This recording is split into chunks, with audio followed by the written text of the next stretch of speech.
If you're a language teacher, you might really like this idea, and it would work in any language. Now, very recently I presented at the Norwich Institute for Language Education's 30-year celebrations, and I presented this idea and I've had a lot of really nice feedback, particularly because the idea is quite flexible. You can use it at different levels, different contexts, different languages, and there are a few options. So I'm going to show you the basic idea, and then I'll talk about a few possibilities of different ways of using it.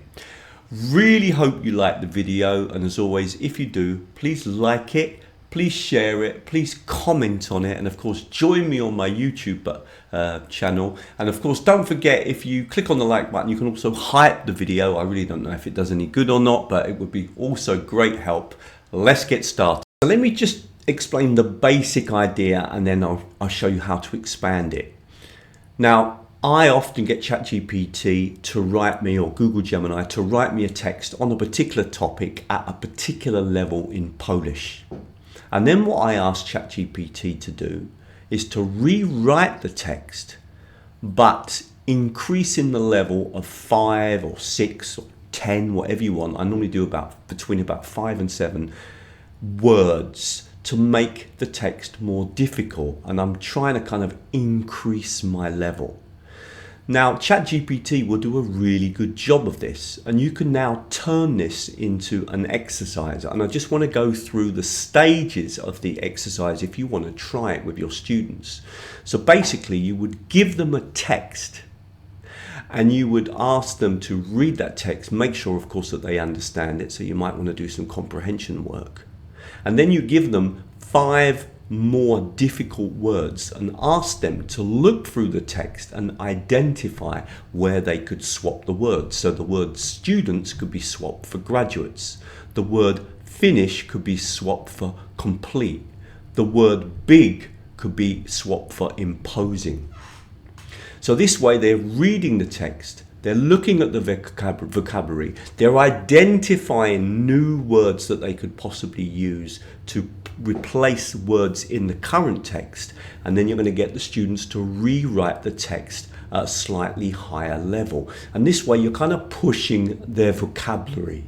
Now, what I'm going to do now is show you ChatGPT actually doing this, and you're going to get a few really useful tips, because ChatGPT will not only produce the text for you, or any language, any genre, any level, but also it will highlight the words that it's changed, and it will even give you a list of all of those words. So it will give you the words from the original text and the words from the more difficult text. You could even get it to produce the comprehension questions that you might want to set right at the beginning, just to check that the students understand the text. Now, you could do all of this work, but it's much easier if ChatGPT does it, and it does a really good job. Just one thing, this is actually part of a series of presentations I've been given recently about using ChatGPT, Google Gemini in more interesting ways. And I've done another quite popular one about using Google Gemini and ChatGPT with images. And if you want to watch that, I'll put it on the screen now, because that's also had some really nice feedback. But let's try this idea out now of getting ChatGPT to produce all the content for us. I'm on ChatGPT, and I like to talk to ChatGPT. So I'm going to click on this button here. Okay. And I'm actually going to specifically ask ChatGPT, ChatGPT, can you write for me a text about the benefits of eating honey? And I'd like you to write this text for me at level B1 in English. This is for my English language students. B1 is an intermediate level. But then, can you write a second text, identical, but just increase the level of 7 of the words? So the 2 texts would be exactly the same, but the second text will be slightly more difficult because 7 key words have been changed in the text. And also, can you highlight at the end the words that you have changed for me, so that I can see a list of the older words and the new words in the second text? Press the tick to say that I'm happy with what I've said. it will now remember that, and then notice here that's what I just said. Now I'm going to send it. I find this a really good way to work with ChatGPT. Let's see if ChatGPT is capable of doing that. It seems to have understood me. Off it goes, and it's right in the text. So obviously I've actually done something very similar to this in Polish, because I was looking at the benefits of eating honey, and so I've kind of reproduced the text. Now notice what it also does, which is really nice, is it's actually given me a list of the words. Now one thing it hasn't done, it hasn't actually highlighted the words in the first text, which is a really good idea, because then the students, you can present the students with the new words and tell them, right, go through the text and look at the highlighted words and decide which word you can replace it with. So we can just say to ChatGPT,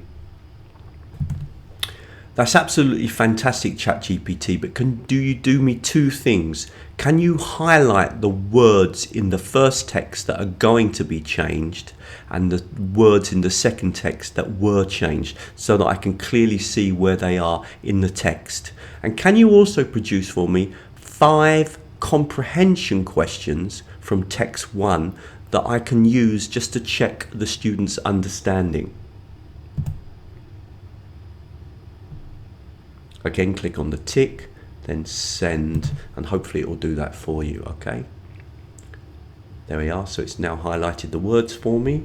Okay, and it's done it in the first text, and it's now doing it in the second text, and it's also produced the comprehension questions.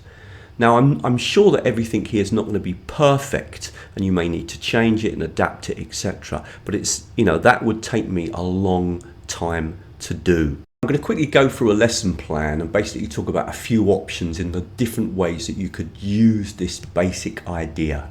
Just a super quick break from the video. If you do like what you're seeing and you want more free videos, then come over to my website, teachertrainingvideos.com.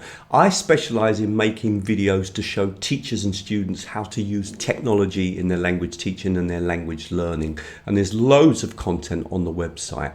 Also, if you're a language teacher, think about signing up to the newsletter. As well as getting updated on all the latest videos, there's a free 14-part course where I basically highlight some of the key technologies that we're using in language teaching, and many of the tools that I highlight are completely free.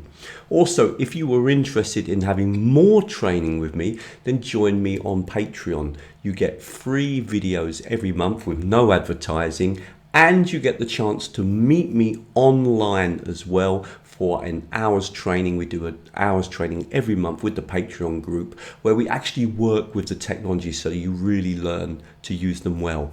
Thank you very much. Let's get back to the video. Obviously, in some way you would have presented the topic of honey. Maybe it's something that you're doing in your course book, so it's connected. So there's obviously going to be some kind of beginning, some brainstorming type of activity, and then the students are going to read this text. Now, my suggestion would be that the first thing that you would do is to just make sure they understand. So just using these comprehension questions as one possibility. Obviously, there are lots of other ways that we could use this. We could simply just get the students to read the text and then in pairs talk about it. But if you wanted to, you could get them to answer these questions. Just make sure that they understand the text. And then what you could do is you could say to them, right, okay, look at the words that are highlighted.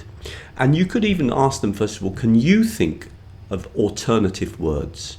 And then what you could do is provide them with a list of alternative words. So you could actually provide them with these words: consume, produce, delish, advantages, consume, ill, prevent, and say to them, okay, look at these words, look at the text, and see if you can substitute words in the text for these new words to increase the level of the text. Okay. Another way, of course, that you could do it is not give them the words, but simply tell them, look, these words here, can you think of alternatives? And get them to look in a dictionary. Now, one thing I like about doing it this way is that you are kind of highlighting the words that they can use. I wouldn't give them the answers. I would provide them with these words and say, look at the text and choose the appropriate word that you can substitute. So there is a bit of cognition going on. But what I do like, of course, is that then they can rewrite the text and you can then give them the text and they can check their understanding. Now, I've really benefited from doing this in Polish, and I think it's an idea with a lot of potential. As I've said, it could work with, for example, looking at language that you're making more formal or more professional. I think the idea's got lots of potential and can be used at different levels, different languages, and in different contexts.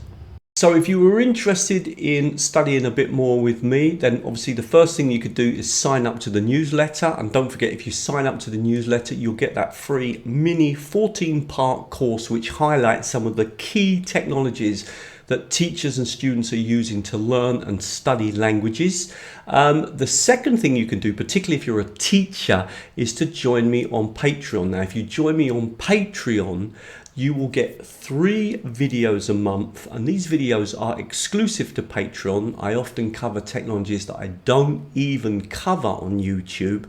These are really for teachers, and there are lots of practical ideas about using technology in your teaching and learning. But not only that, you'll actually meet me once a month live online. And it's a chance for us to actually practice using some of these technologies. Now, if you can't make the live sessions, of course, I record them for all my Patreons. Now, at the moment, there's a special offer as well. If you join Patreon, which is only $6 a month, and you can leave at any time, you will also get access to all of the videos that I've already put up on Patreon, which is 2 years worth of content. The last thing that you can think of doing is joining me on my very popular course, which is called Technologies and Approaches to Blended, Hybrid and Teaching Online. It's very popular. I do that in conjunction with NILE. That's a 6-week course that includes 6 meetings with me online, as well as lots of material that you have to work through, and you have to build an e-portfolio. It's one of the most successful courses I've ever run, and again, that is exclusively for language teachers. You can click on the link below and get more information about that. Thank you very much. I'm going to leave some videos on the screen now and some useful playlists that you might find helpful.